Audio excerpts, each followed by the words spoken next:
So we are fairly deep now into my series entitled Spiritual Lessons from the Wright brothers, and a delightful series. It's it's interesting because I have had series that sort of have a heavy weight to them, and which I really enjoy. I don't even want to make that sound like that's a negative, but they have a sharper edge to them. This is like an inspiring series. It just sort of causes us to look outside of the way we normally think, our very diminished view of how we function, what we are capable of as believers. It just sort of expands that. I had it's almost like a damper pedal upon my brain and my educational capacity when I was in high school. And, public school can do a lot of damage to you, I'll just put it that way. And it was an interesting season when I came to Christ. I had actually gone to college and done well in college, but I didn't think of myself as very bright. And I don't want to make you think that by saying that, I think of myself as really bright now. In other words, that just the way I was setting that up could cause you to come to that conclusion. However, my brain is not quite like Brian's in high school. Okay, Brian was one of my buddies, and he was valedictorian, and he had a photographic memory. He didn't really have to study very hard. He would just hear from the teacher, look at the book, remember what the book said, take the test, and always ace it. For me, I had to labor, and I had to work really hard to get a grade lower than Brian's. And that was frustrating to me, and it made me feel lesser. Of course, if you hang out with valedictorians, it's very easy to feel like your brain isn't very impressive. And so just be watchful of who you pick as your friends.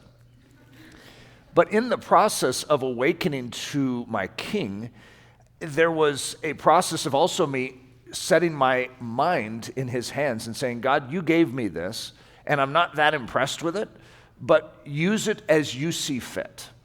And I would say that the end result of that has totally been extraordinary. It really has, because I do think differently. I do process in an unusual way, but I've learned to embrace that. And yes, it is harder for me to come to an understanding of things than maybe the guy next to me. That's okay, because that soul sweat actually has advantage to my soul as well. And I could start to feel bad for Brian, who didn't have to actually give any soul sweat to gain the answer to that question, whereas I had to climb a mountain to get there. That was a benefit to me. And so that was the way I began to reason and think. And, even, this is a side, this wasn't even in my notes, this wasn't what I was necessarily thinking of talking about, but I had a whole season in my life where, and it was right after we were married, I was noticing it, that my brain wasn't clear very often. Now, I don't want to make it sound like I was, in some weird, funk, the rest of the time. It's just that I didn't have ideas. And there were times, these moments where like a window opened and I suddenly had ideas pouring through my mind. And so when we would go on road trips and Leslie and I were just able to talk, I would say, you need to bring that notebook. And what I meant by that is there might be a time in this trip where my brain is clear. And so I might have ideas. And so I just want to be ready for that when that rare moment happens. And I would say rare moment. And one of the things is, I still remember even one of those moments is we're driving down the road and I'm like seeing clearly. And I'm thinking to myself, why can't I always think like this? And again, there had always been sort of this damper pedal to even my own perception of my intellect. And so at some juncture, right in this zone, I remember actually just beginning to make a request to God. God, whatever that fog is, I pray that it would be removed in the name of Jesus. I want my mind to be used 100% of the time for you, as opposed to whatever percentage that was, the 2% where I felt like I could see clearly. And it's interesting because if you were to ask me, so what is the result of that? I would say, I don't have a fog. Long and short, the fog left a long time ago, and it's a foreign concept to me now. I actually have to try and remember that fog, even though that fog had always attended me my entire life up until that point. So I have rested strongly on the fact that as a believer in Christ, I have the mind of Christ, which means I have a supernatural enablement to utilize, even if my brain and my own IQ is a little lesser than someone next to me, I have the Holy Spirit to enable and to equip the brain or the mind that I have uniquely been given. Praise God. What an opportunity for all of us to take advantage of. So it does fit into this message. This message, part 9, is called The Power of a Fool. What kind of power could a fool have? It's interesting, because throughout history, men and women that have gone a different path, that have explored a different route to get to an end, have been deemed idiots, fools, maniacs, when in actuality, what they may have been doing was applying wisdom. But wisdom, from the heavenly vantage point, isn't always deemed wisdom here on earth. And so to choose to walk the fool's path is something that many of us, if not all of us, will have to accept somewhere along the line. It's just the way of the Christian. So Paul's famous statement in 1 Corinthians 4:10, we are fools for Christ's sake. Now, when he's saying that, he doesn't actually mean that he is a fool. It means in the world's eyes, he is willing to appear a fool for Christ's sake. And that is a key clarification to that, because it's not that God is calling us to be idiots and fools and lacking any type of brain. What he wants us to do is submit our brain, submit our mind, submit our way, submit our path to him, and allow him to lead us in a way that this world will not understand, because they cherish their darkness, they don't cherish the light. They cherish their selfishness, they don't cherish the King of Kings and Lord of Lords. So therefore, the way that we have been called to walk doesn't look quite right to the world, and they look down on it, they sneer, when in actuality, what we are doing is the wisest thing in all of the heavens and the earth. This is a quote I read before. I can never pronounce the guy's name, so I think I should probably not try, but it's a French name that looks like Milliard. And he wrote a book called The Empire of the Air. And he's talking about human-controlled flight. But I want you to listen to this idea, just as far as the idea itself. When once this idea has invaded the brain, it possesses it exclusively.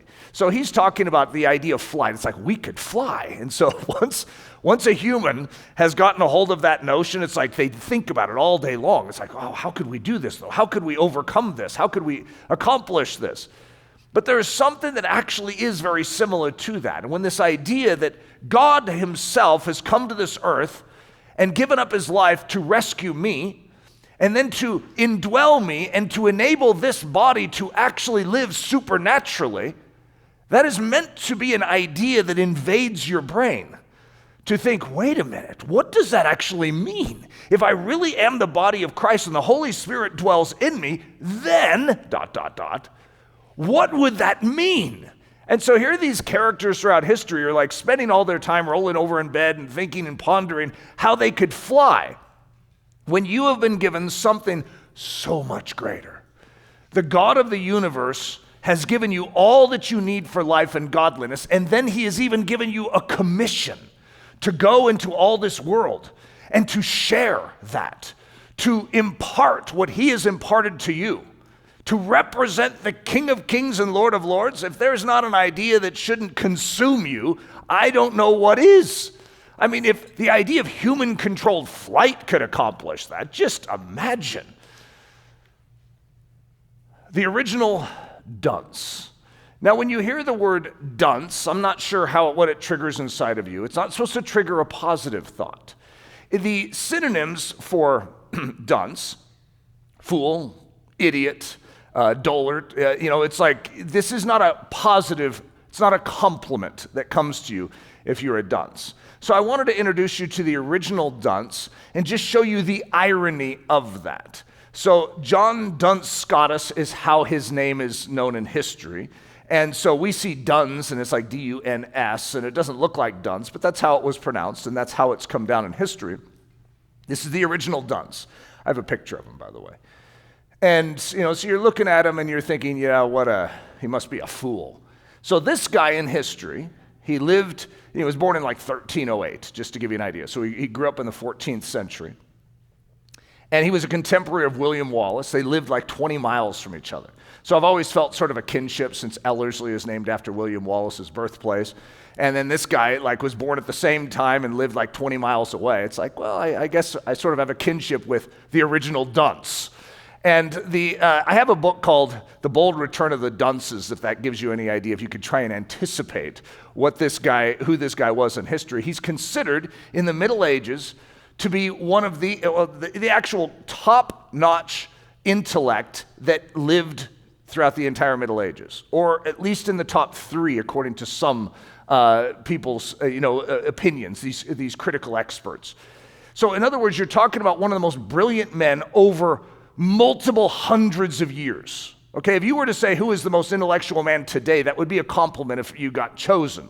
But imagine over hundreds of years being considered the greatest intellect that lived. Okay, now that's quite a statement considering we use his name to indicate that someone is an idiot. What happened? Okay, now he did wear a tall, pointy hat. Okay, that's sort of awkward to even have to acknowledge.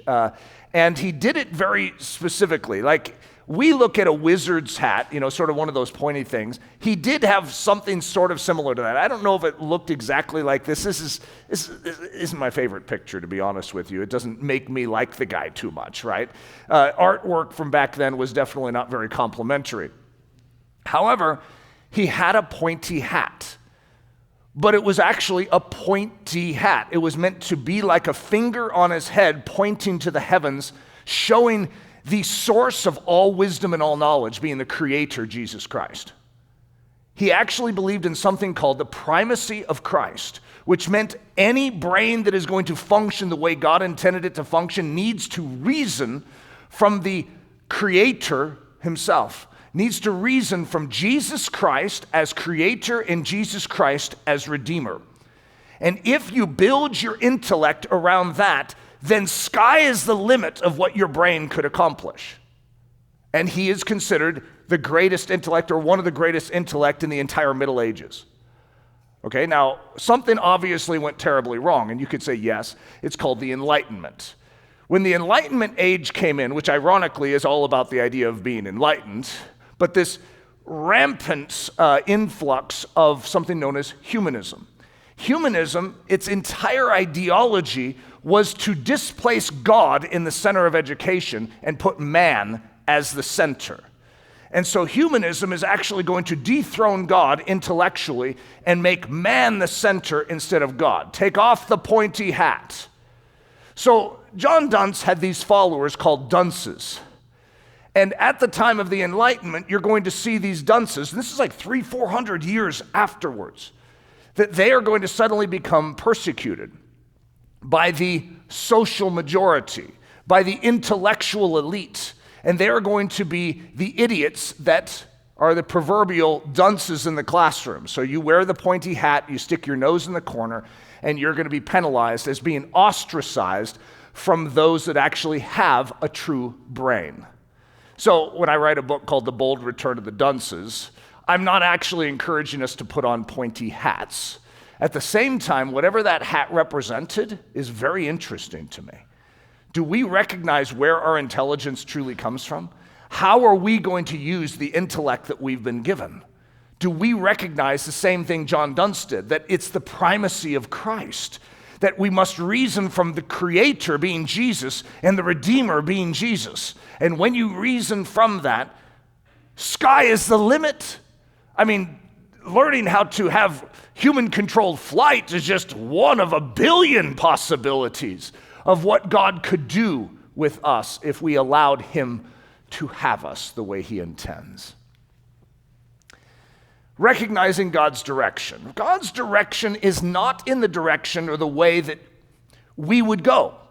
So when it says that there is a way that seems right unto man, but it leads to death, that should be a dead giveaway that something is off inside of us.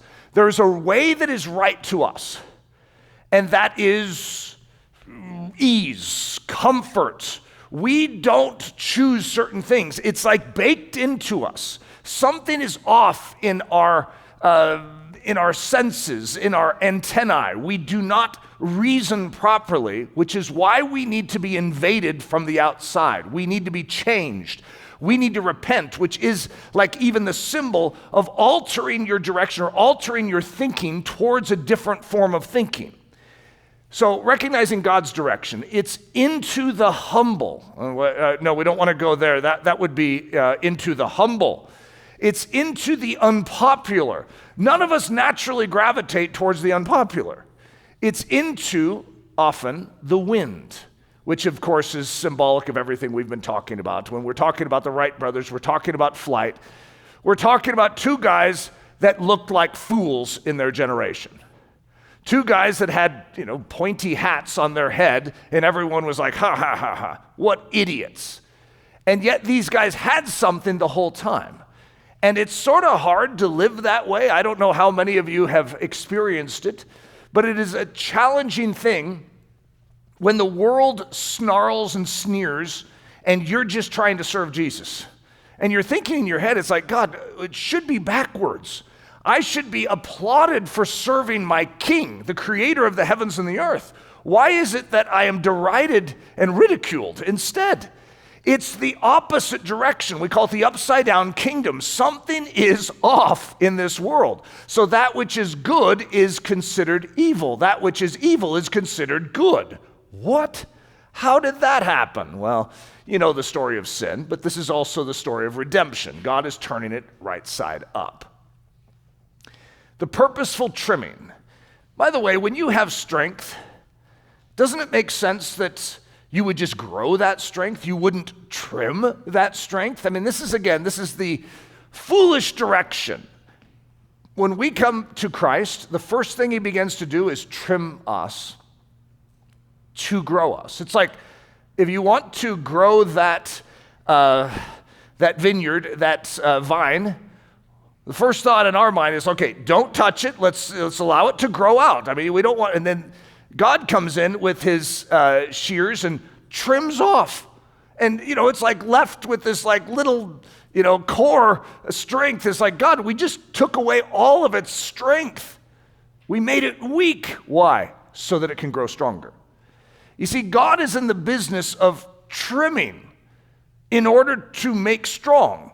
And yet that's the opposite direction. Now, if you grow up with rose bushes and vines, that grow grapes, you understand this principle. However, it is an opposite direction than we as humans naturally think. Why would God make us weaker in order to make us strong? 2 Corinthians 12:9, Paul is getting weak. He has this messenger of Satan that has come to buffet him. And so many of you know this. It's typically called the thorn in the flesh. And Paul has prayed 3 times to have it removed, and God is going to respond to him. And Paul says it this way, and he said to me, my grace is sufficient for you, for my strength is made perfect in weakness. Therefore, most gladly, I will rather boast in my infirmities, that the power of Christ may rest on me. That is the thinking of the fool. I'm going to boast in my weakness, in my infirmities, in my difficulties, because in this I find strength. See, to have that mentality, you have to see something that the rest of the world doesn't see. And so therefore, this would be the idiot's path. And yet what Paul is saying is actually true.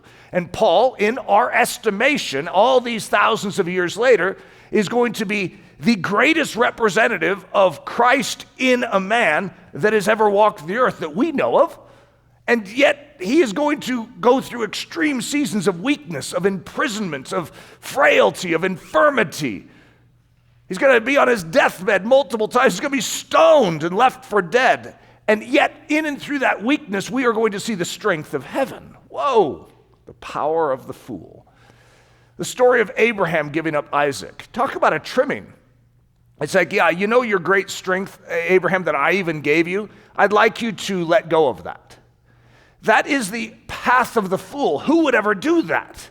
Except for someone that knows and trusts that God knows best. And if God asks for me to give up something that is my strength and to become weak, I trust that he can bring back even more. The story of Moses giving up riches. He is the adopted son of Pharaoh. He has been trained in the universities of Egypt.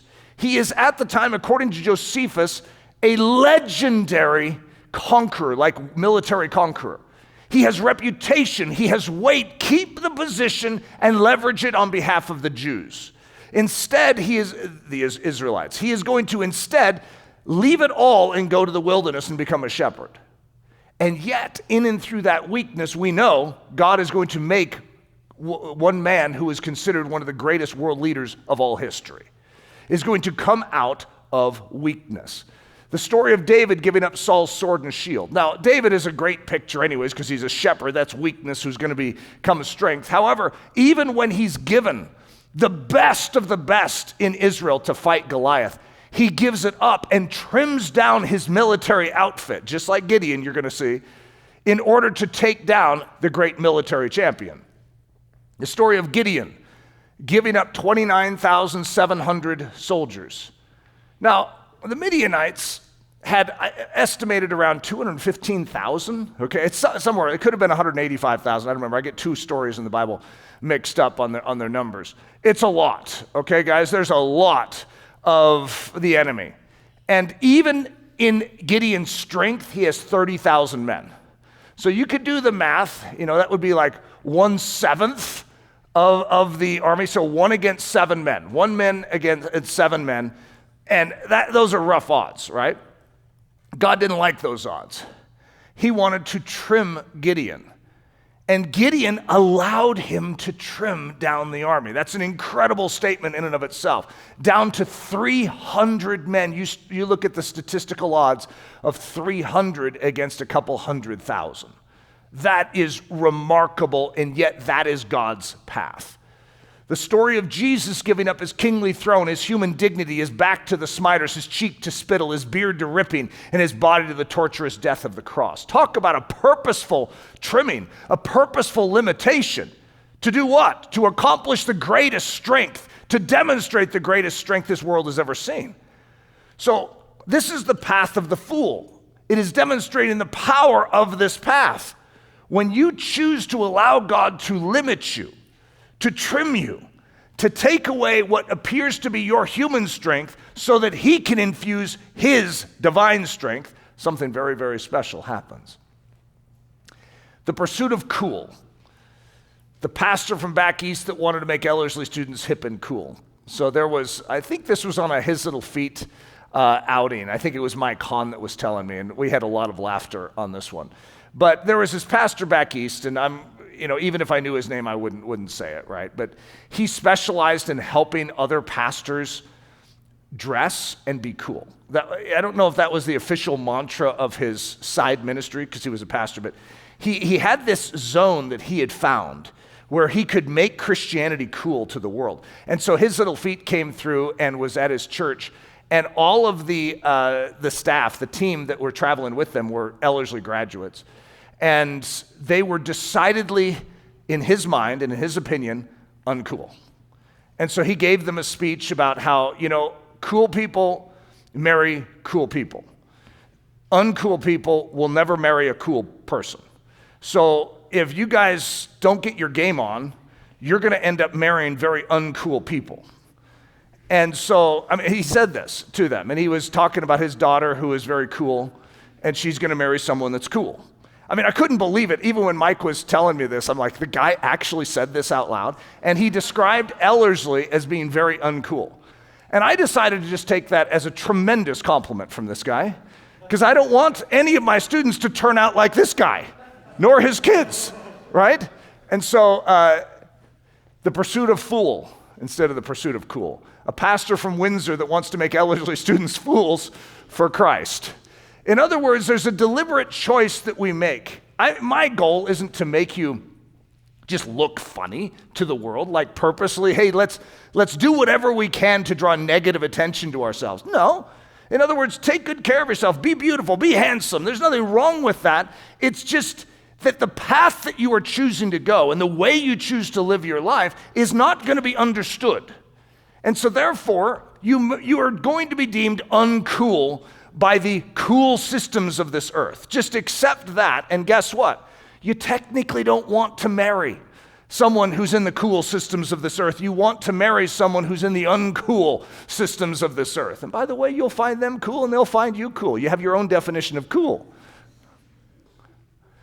The Wrights' descent, into foolishness. It started on September 6, 1900, when Wilbur Wright boarded a train for Norfolk, Virginia. So we're going to go on this journey. We went through it. We began the journey last time, their trip to Kitty Hawk. This is where they really are going to lose, their sanity in everyone's mind. It's like, what are they thinking? So when the lumber yards didn't stock the spruce strips, that Wilbur should have said, God is not in this. So you guys remember that story. He's going to travel all the way to Norfolk, Virginia. It's 100 degrees. He's in his suit. He's about ready to pass out. And when he finds that they don't have the spruce strips, he should have just said, God is not in this. That's how most of us as Christians reason, right?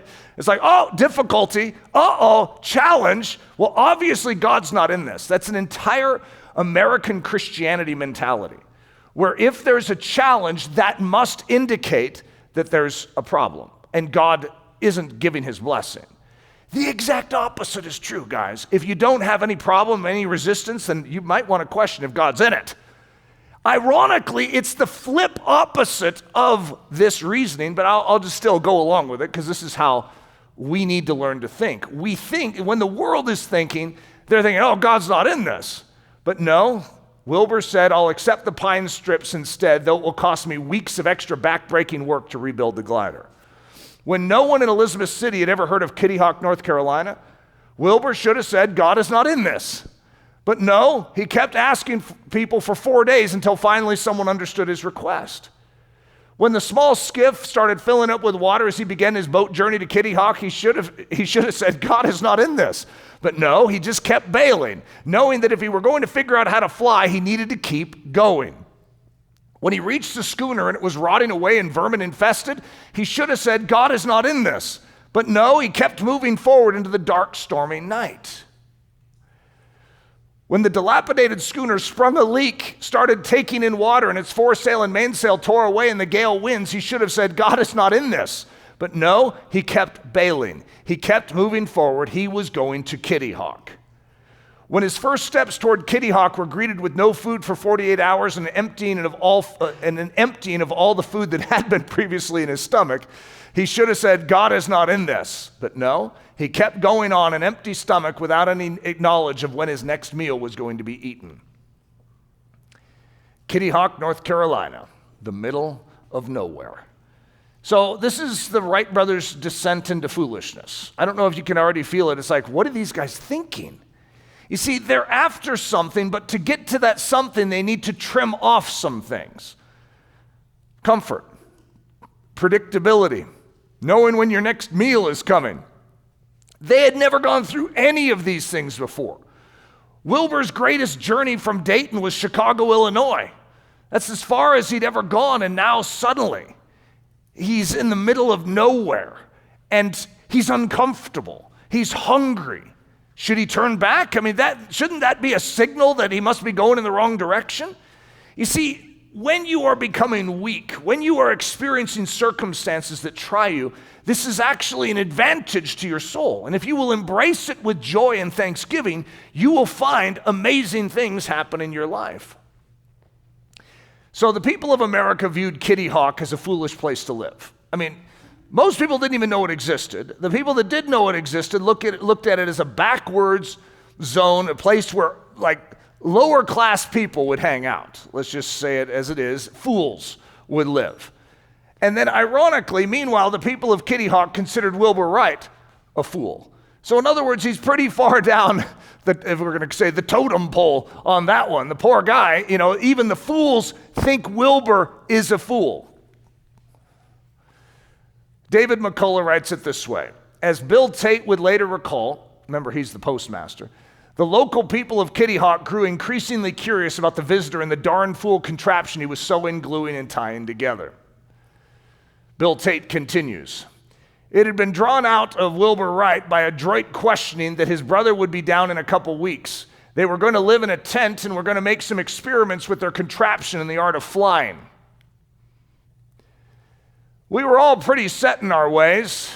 This is a great quote. You guys are going to love this. This is a great enunciation of Kitty Hawk. We believed in a good God, a bad devil, and a hot hell.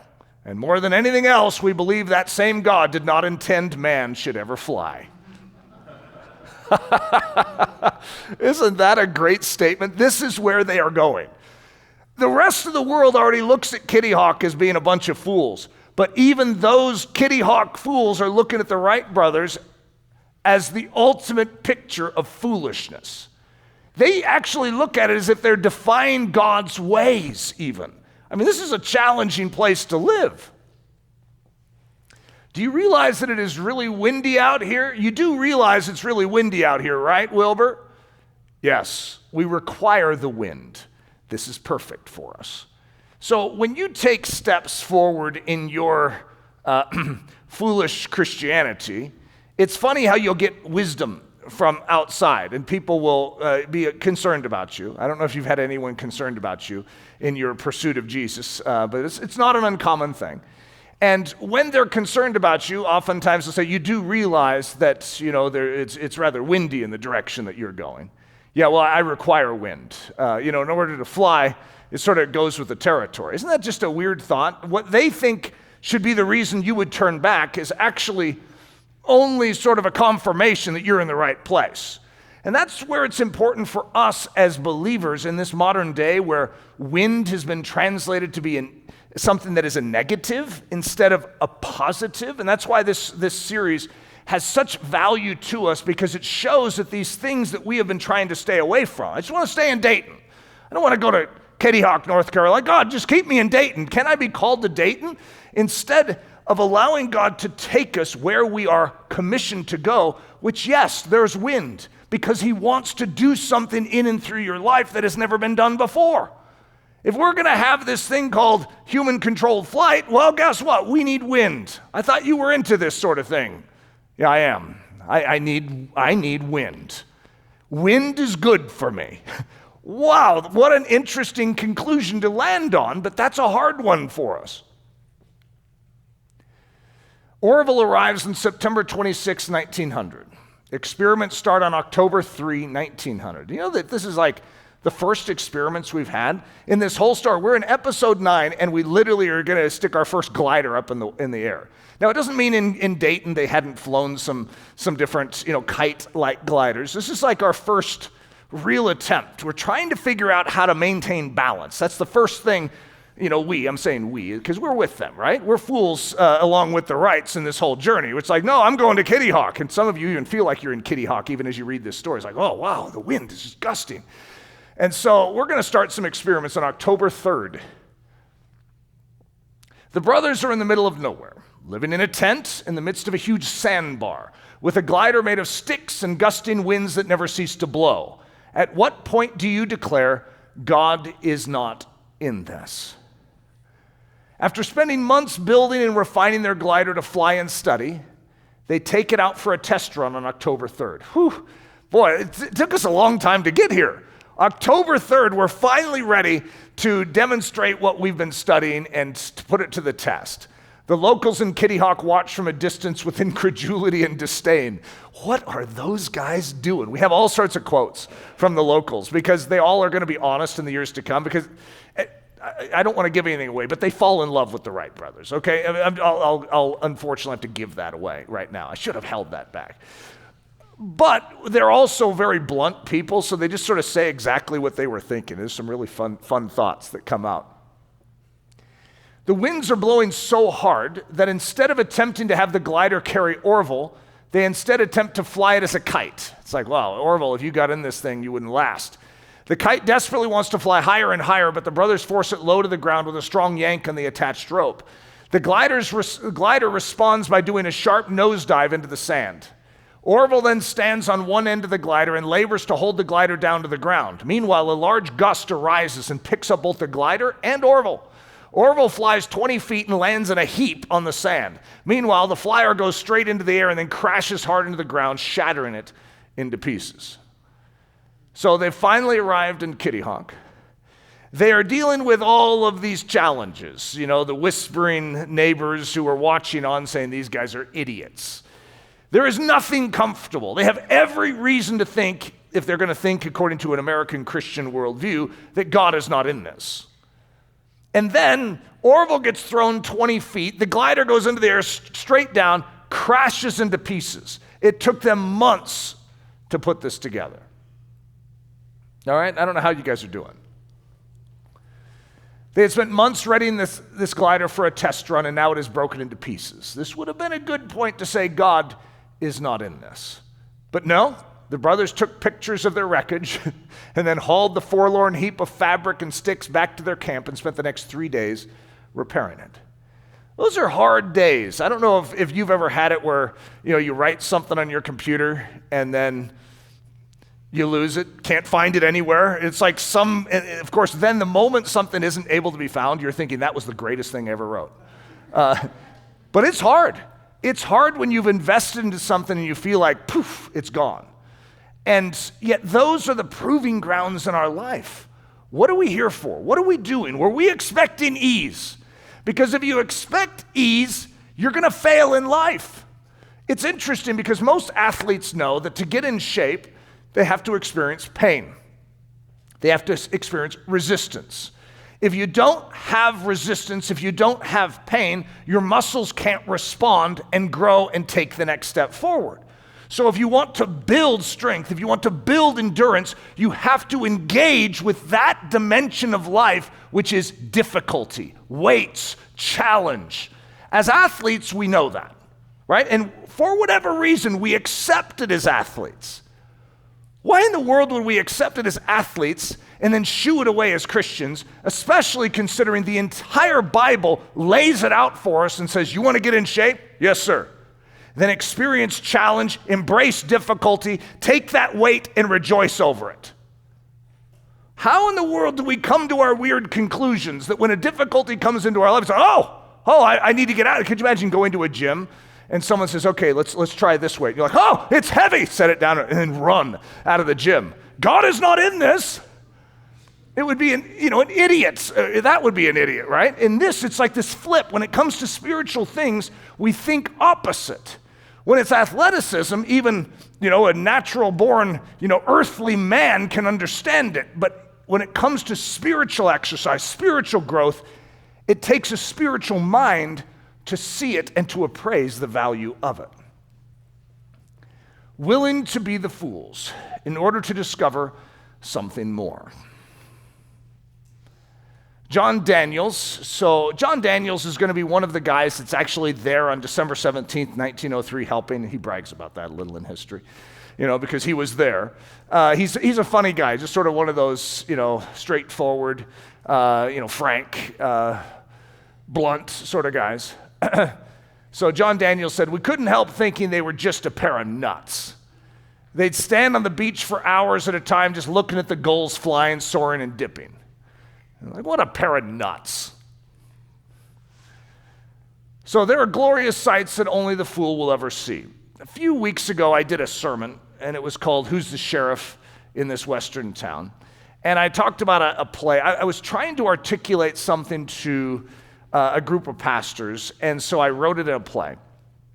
And it was this idea of a journalist, and he was coming to do an interview with this one character that was highly reviled, and it was a pastor. And this pastor, in this journalist's mind, lives in a prison cell.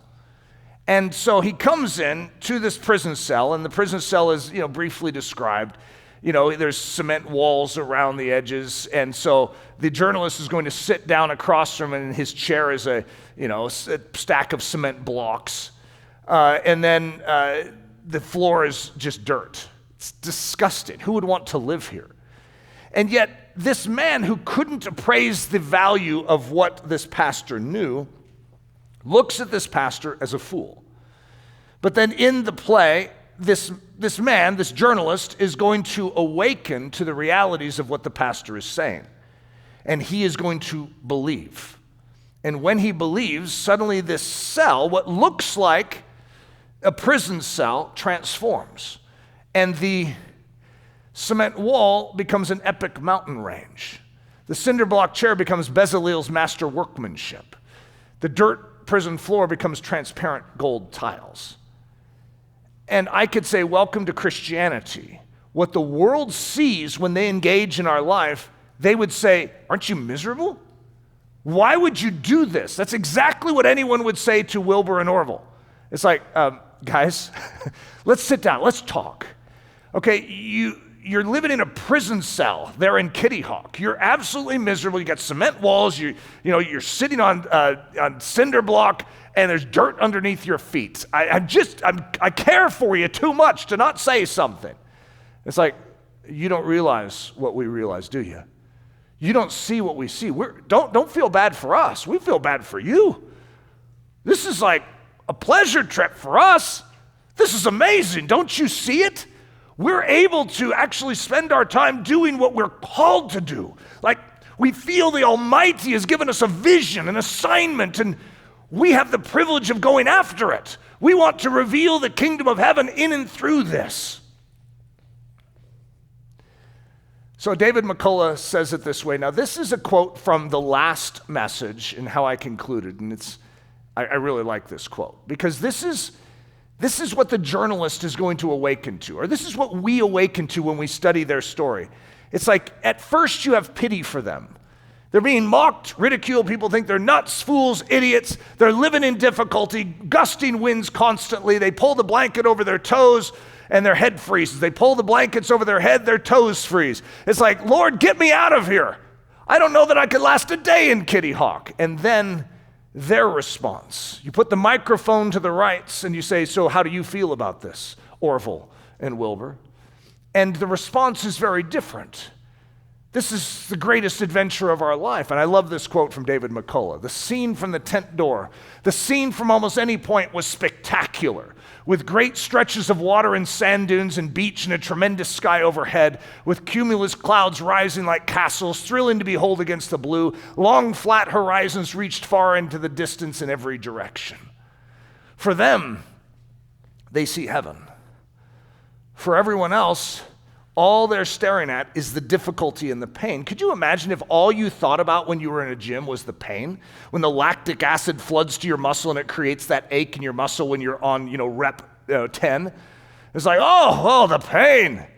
What you think about as an athlete isn't the pain. It's the gain through the pain. I grew up in the generation where we used to bark at each other when we were lifting weights. And no pain, no gain was a real statement. No pain, no gain. Come on, Ludy. No pain, no gain. And it was like, I'm embarrassed to even think about it, right? And I'm like, and I'm like feeling the pain, but I'm getting gain out of it. If you don't know you're getting gain, there's no way you're going through that pain. Who in the right mind would just say, yeah, could you give me some pain, please? Yeah, give me some pain. No one wants pain. But if you knew that you had to go through pain to get that gain that you're after, I'll take that pain to get that gain.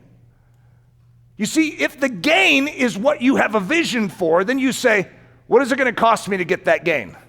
Well, it's going to cost you some pain, Eric. I'll take that pain because I want that gain. You have to know what your gain is. You have to know what you're after in this life. And if you know what you're after and you recognize that that comes with pain, it comes with Kitty Hawk, then suddenly when your feet get cold or your head gets cold, or the wind is gusting against you, or your glider crashes, and it's going to take 3 days to repair it, that's some of the pain, sure. But do you see the gain? The Wright brothers see the gain. The whole storyline, they see the gain. And there's so many of us that would give up in this story. We wouldn't even be here in the story. That's what's so special about these guys, is they keep going. Most of us are like, no, God's not in this. No, I'm not doing this. Boy, I didn't expect it to be this difficult. Wow, the wind is a lot more fierce out here than I thought. I can't live on hot sand all day long every day. Whatever our excuse would be, I'm sure we would find one. Tireless persistence, the secret ingredient of every great work. Anything that is actually going to be deemed a great work in history has to face challenge and overcome challenge. It has to face greater challenge, overcome greater challenge. It has to overcome obstacle, otherwise it's not worth anything, because anyone could do it then. The stuff that is really a great work is the stuff that most people give up and never go after. It's too hard, too high of a mountain. Not that many people would climb Everest for that very reason. It's too much. It's too great of a risk. So it's a great achievement. That's how we understand achievement or a great work. It has to overcome great obstacle, and it demands something. Tireless persistence. So when you hit a snag, when you hit an obstacle, what do? Give up? You keep going. Well, what if you hit another obstacle? You keep going. But there's yet another obstacle, and you keep going. Is there a point when you stop? Of course not, because you're after something. And if you're after something, you figure in the fact that it's going to be difficult and that there's going to be trials, there's going to be tribulations, there's going to be obstacles, and they're going to just keep coming. Welcome to Christianity. That's how we grow. Every obstacle turns into a springboard, turns into an advantage, turns into a weight that when we resist it, we grow muscle. So every one of these challenges is our gymnasium. We're actually becoming athletes by overcoming the difficulties along the way. Okay, I found a speech from Winston Churchill. This is just a piece of it, October 29th, 1941. If you know World War II, this is a very powerful moment. He's going to speak to the Harrow School, and this is just a little piece of it. I used to think that this was the whole speech. Someone told me that somewhere along the line. And so I looked it up. It's like, well, that's part of a huge speech. The whole rest of the speech is great. Never give in. Never give in. Never, never, never, never and nothing, great or small, large or petty, never give in except to convictions of honor and good sense. Never give in. I mean, it's like, what a great message. And if you know what's happening in history at this exact point, that's exactly what the British people have been doing for the past 10 months. They have not been giving in. They have not been giving in. We're not going to give in. And at this point, there was a breakthrough to the point where the British were actually beginning to stabilize again. And it's like, do you see what happens when you don't give in? Do you see what happens?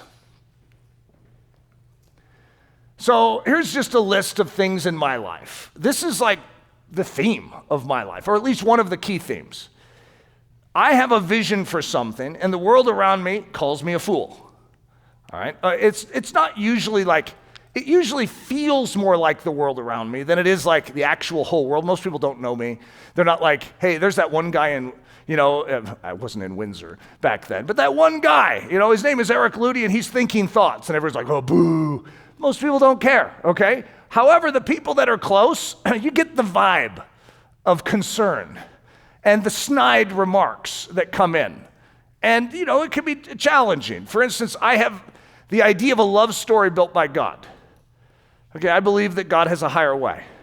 And I believe me spending this season of my life focused on my desires and my wants instead of just on Jesus is going to counteract that. I just want to give this area of my life to Jesus, and I want him to write my story. I believe he has a girl for me, and he'll bring her to me in his perfect time and perfect way. Are you serious? Did you hear that guy? And I'd have these comments and these snide questions, and I have all sorts of illustrations of it, right? I call it, the whole world, but yeah, it was just probably a handful of people. But it felt like a resistance, and I felt like I was walking a fool's path. And then, the way I liken it is sort of like a shovel, and I'm digging a hole. And I'm digging a hole, and people are like, what are you doing? I'm digging a hole. I'm going after something. And I actually shovel like this, so maybe I should do it that way. I'm digging for something. I'm looking for a love story built by God. And people are like, God's not into those things. God, that isn't how it works. I've never heard of that before. Well, that's what I'm digging for. It's like, well, you're an idiot. People are like, you're not going to find anything. And then pretty soon I'm like under the ground. You see this little pile of dirt coming out of the hole. It's like, he's still digging. He still thinks, that God is going to do that. And then one day I'm like, kunk, found it. Hey, I found it. And then you wouldn't believe how people respond to that. Oh, that's the one time in this generation that will happen. Yeah, that's a rarity. That's an exception to the rule. That's been my story the entire time. I'm the exception to the rule of what God has done in my life. When I would say back to you, oh no, anyone who goes after the fullness of what God has is going to find it. However, they need to expect difficulty and trial, and that hole can get really deep as you're going along the journey. The idea that a generation could actually be changed, It's like, oh, so Eric, you actually believe that you could change the generation in which you live?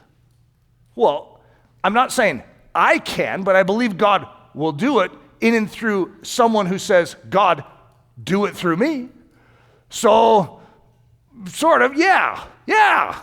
I believe God can change this generation, and I believe he's just looking for men and women who will say, here I am, Lord, use me. The idea of a campus in which to train a generation of world changers. Oh, you wouldn't believe all the stories I have over the years on this one. It's like, well, statistically, I was looking this up, Eric, and there's a lot of people that have tried to get a campus. Like every ministry wants a campus. And just to be honest, it's probably going to be 1 in every 1,000, maybe even 10,000 that actually does it. So you might want to statistically start thinking through this and recognize that you're probably not the 1 in, 10,000? It's like, well, I don't care what the odds are, thank you. If God's leading me forward, he has a solution. Then 17 years passes, I still don't have a campus. You can imagine how easy I'm in this hole, like digging. It's like, do I believe? Is God able to do this? I believe he is. The idea that a Bible college could be built without the backing of a denomination.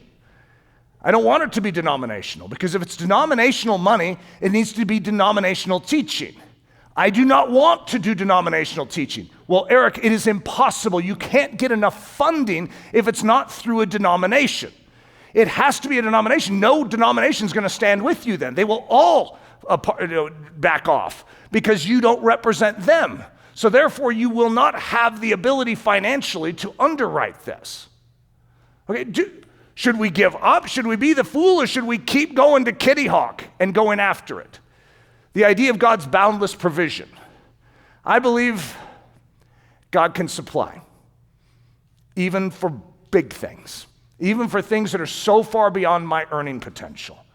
I believe he can do it. Now, guys, I'm not giving you a whole bunch of stories in the mix. I'm just saying, this is my life. This Kitty Hawk is where I live. And it's very different looking than Kitty Hawk, North Carolina. But the gusting winds, the frozen toes, the frozen head, no matter which way I go, there's always something freezing. Boy, do I relate to that. There's never a time when I truly thaw out. There is always a testing and a challenge that is waiting for me around the next turn. And yet, as far as I'm concerned, I'm a very, very happy guy because of it.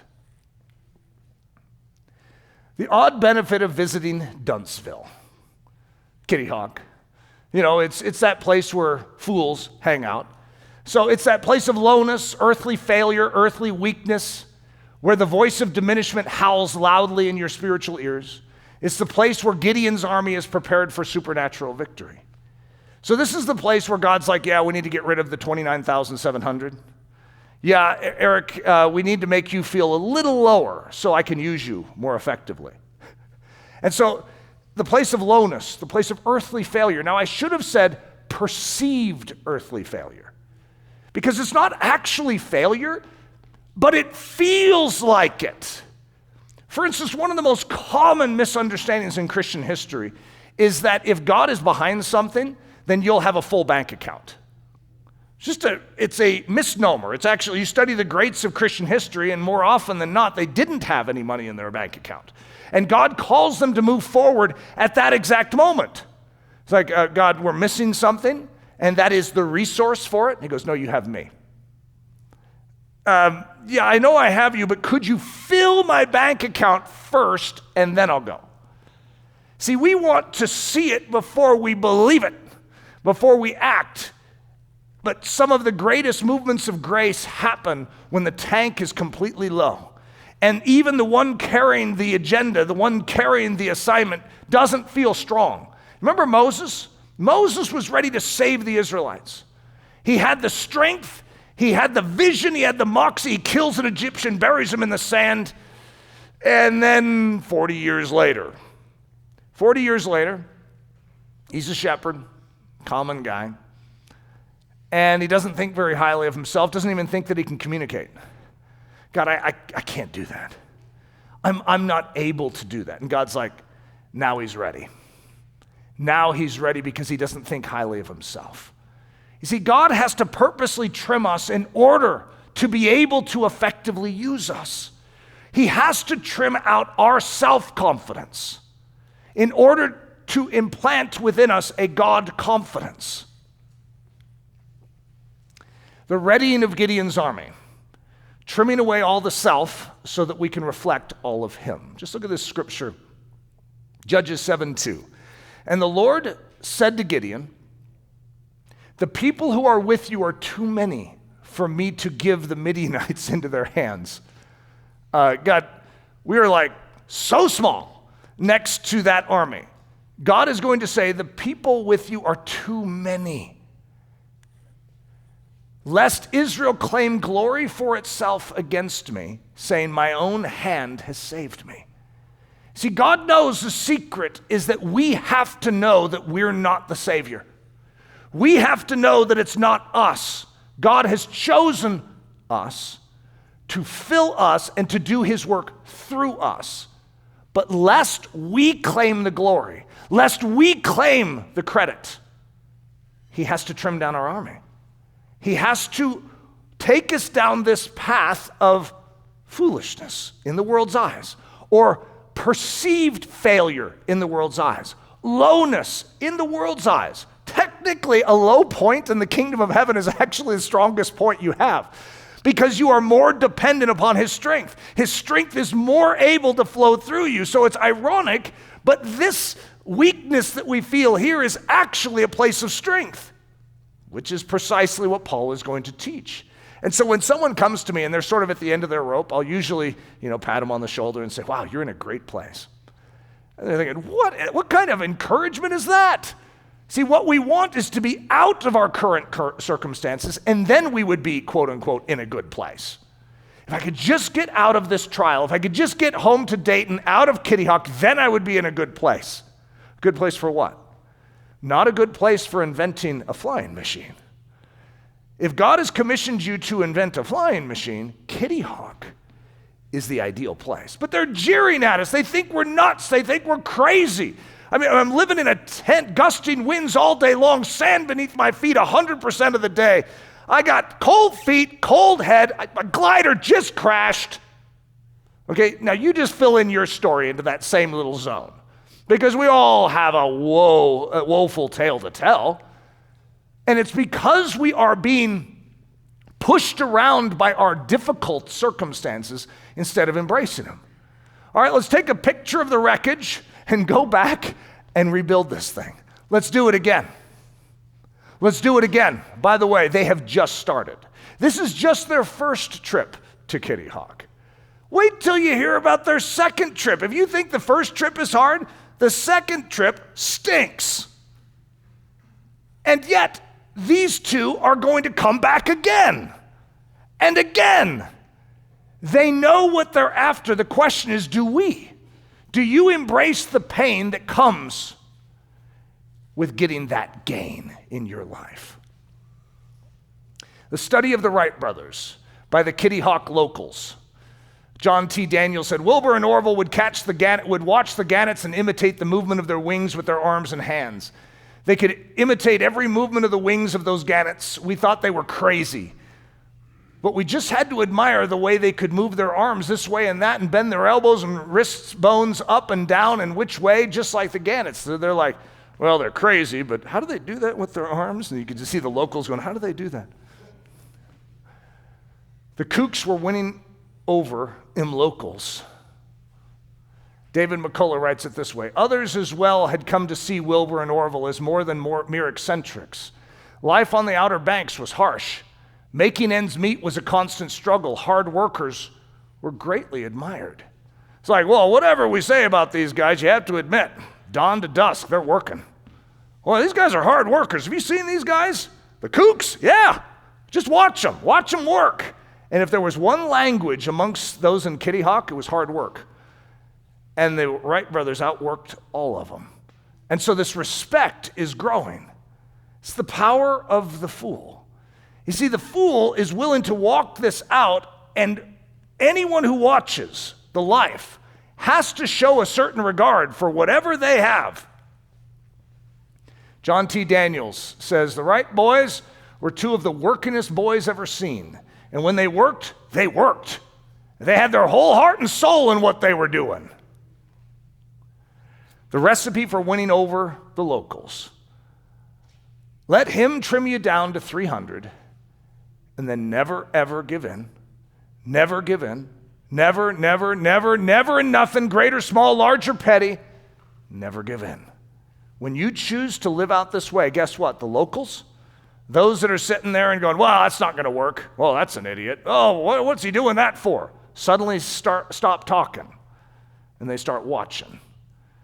You win them over. This is how we win over a world that is dying, that considers us fools. Live it. Tirelessly persist. Keep going. Keep going, even when the difficulties mount.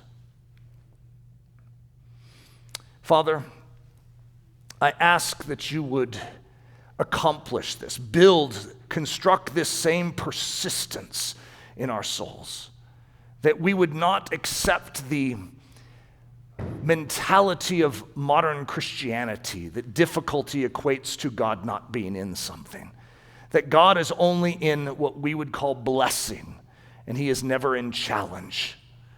Lord, I pray that we would receive the doctrine of the New Testament and receive the fact that to gain, we must experience pain. So, Lord, I pray that we would learn how to give thanks and to embrace and to rejoice the pains that come our way. And when our flying machine crashes and we need to rebuild it over a 3-day period, that we would rejoice the entire while, knowing you are doing something wonderful in us and through us. We ask these things in the name of Jesus. Amen.